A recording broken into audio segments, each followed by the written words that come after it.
بسم الله الرحمن الرحيم. تحية طيبة صباحية لحضراتكم مشاهدينا الكرام أينما كنتم، وأهلا وسهلا بكم. وأنا اليوم موجود في فندق إكليل بارك. فندق إكليل بارك واحد من أهم الفنادق السياحية في محافظة إب، واحد من أهم الفنادق السياحية في محافظة إب، إكليل بارك في خط المعاين جولة المنصوب. فندق إكليل بارك ما شاء الله تبارك الله، ما شاء الله تبارك الله، ما شاء الله تبارك الله، ما شاء الله تبارك الله. فندق إكليل بارك، ندخل على طول بهو الفندق ما شاء الله. بسم الله.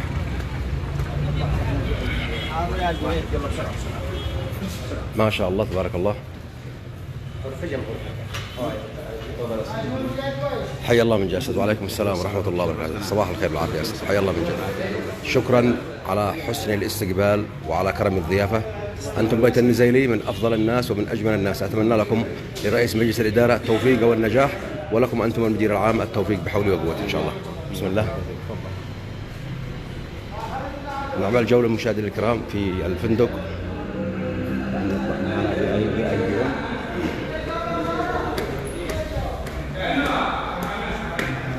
ما شاء الله تبارك الله.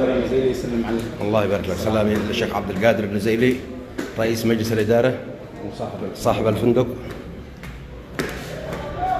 هذه الغرفة الخاصة بالأجسام. ما شاء الله تبارك الله، ما شاء الله تبارك الله.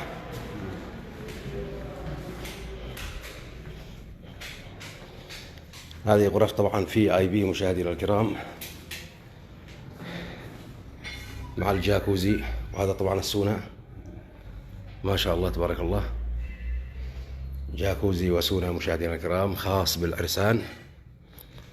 حاجة فخامة من الآخر، فخامة. ما شاء الله تبارك الله، ما شاء الله تبارك الله.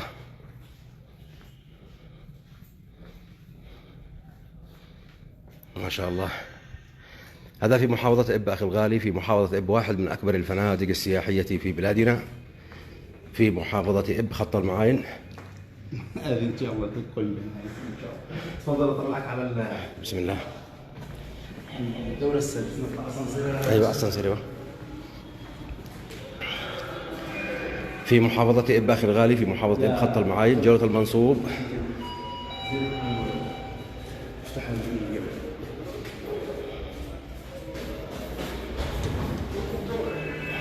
بسم الله.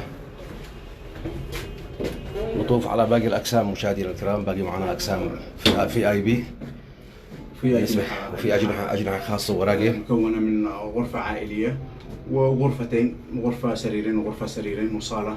ما شاء الله. في كل غرفة حمامها الخاص. ما شاء الله. وفخامة الأثاث الموجود اللي شفته، الأثاث نظيف محترم جدا جدا جدا. أنا نزيد طبعا من أمس للمشاهدين الكرام في الفندق، وفي طيرمانات خاصة للإخوة أصحاب المقيل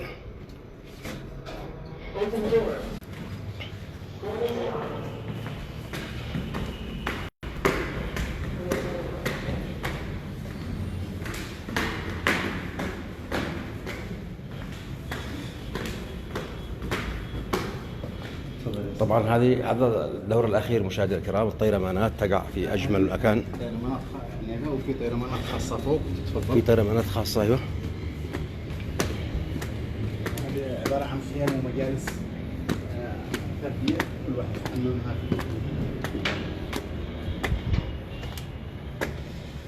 هذه غرفة النظيف. ما شاء الله. هذه واحدة من الطيرمانات. ما شاء الله تبارك الله. هذه واحدة.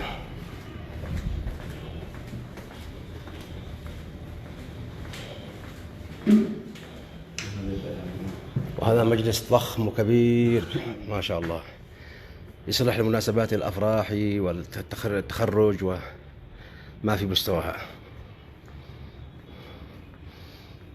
مخيم كبير جدا جدا في أعلى مكان، في أعلى دور، طلي على المحافظة تماما مشاهدينا الكرام.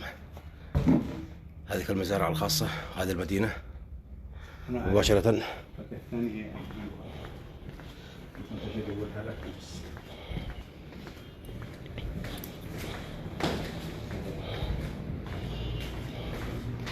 هذا المدينة مشاهدينا الكرام طلي عليها من هذا المكان الجميل من خط المعاين.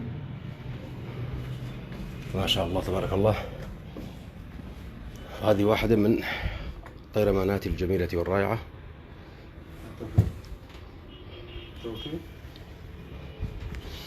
واحدة من الخيام الجميلة والرائعة المطلة على المدينة. انظروا ما شاء الله، هذا الربع المساحة هذا جالس محافظين عليها، ما صرفش فيها ولا أي أرضين نهائيا. هذا تبع المواطنين يا أخي؟ هذه تبع الوقف، وقف الدولة. هذه كلها. هذا كله وقف دولة. معد إن شاء الله حديقة عامة متنزه. ما شاء الله تبارك الله والجمال فيها. أمام الفندق أمام اللوحة من أجمل اللوحات الموجودة في محافظة إب. مشاهدينا الكرام طلع عليها ما شاء الله. إكليل بارك واحد من الفنادق الجميلة والرائعة في محافظة إب. زيارتكم إن شاء الله تكون لها فندق إكليل بارك. أسرة بيت النزيلي من أجمل الأسر في محافظة إب، احتراما وتقديرا للناس واهتماما ورغبة بتواصلهم واهتمامهم. ربي يبارك لهم إن شاء الله. هذا طبعا الفي اي بي، بالإضافة إلى خيام أخرى موجودة مطلة على الفندق من كل اتجاه.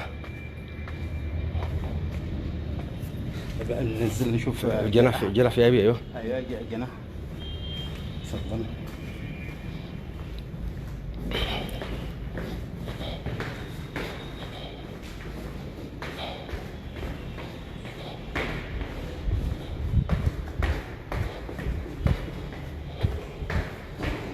بس مع زحمة العيد ولا نشوف مميزة، بس نهال أنسى في نزلاء. أيوة في نزلاء. الحمد لله الفندق شغال جدا وعملي جدا، والناس في خدمتكم مشاهدينا الكرام. إذا أردتم الزيارة عليكم بالتواصل بالرقم المرفق للحجز والاستفسار عن فندق إكليل بارك، واحد من أهم الوجهات السياحية في محافظة إب.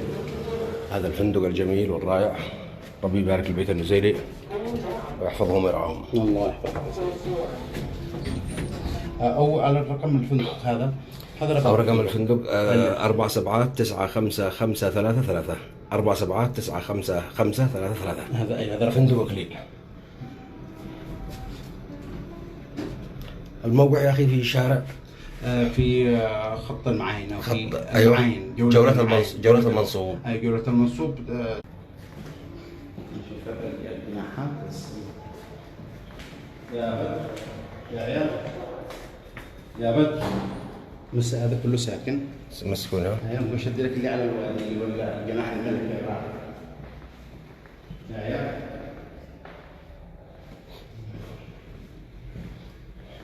ساكن بين أستاذ محمد. ساكن في هذا كلها ما شاء الله ما شاء الله. هو المنظف نزلته.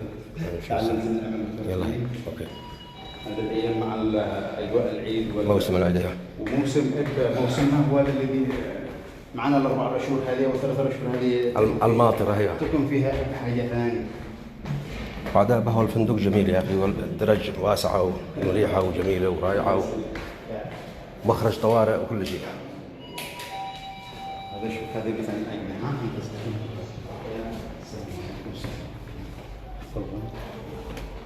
يا عيال. ماذا ساكنين بنا؟ كلها مسكونه. ايوه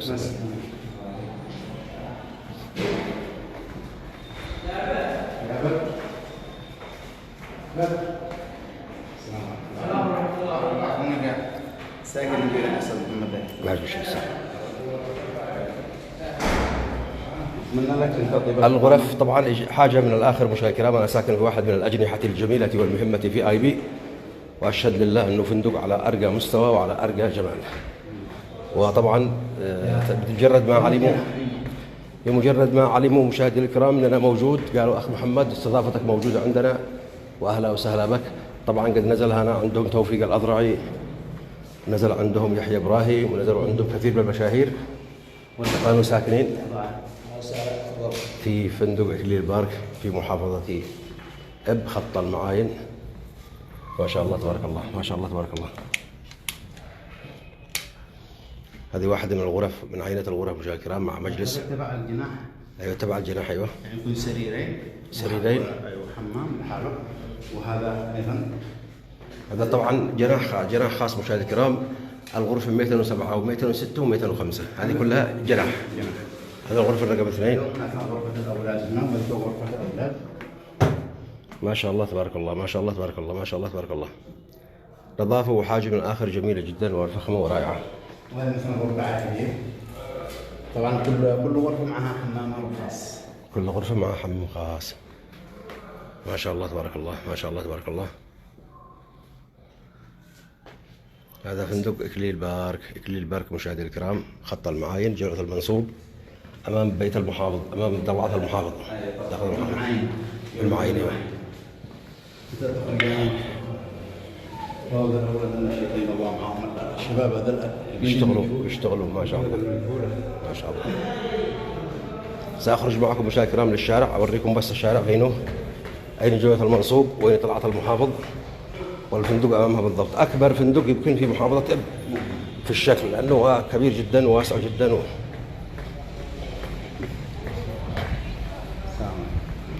يلا يلا يلا يلا. مع السلامة يا حبيبي، الله يسلمك. مع السلامة. ضياء يا ضياء.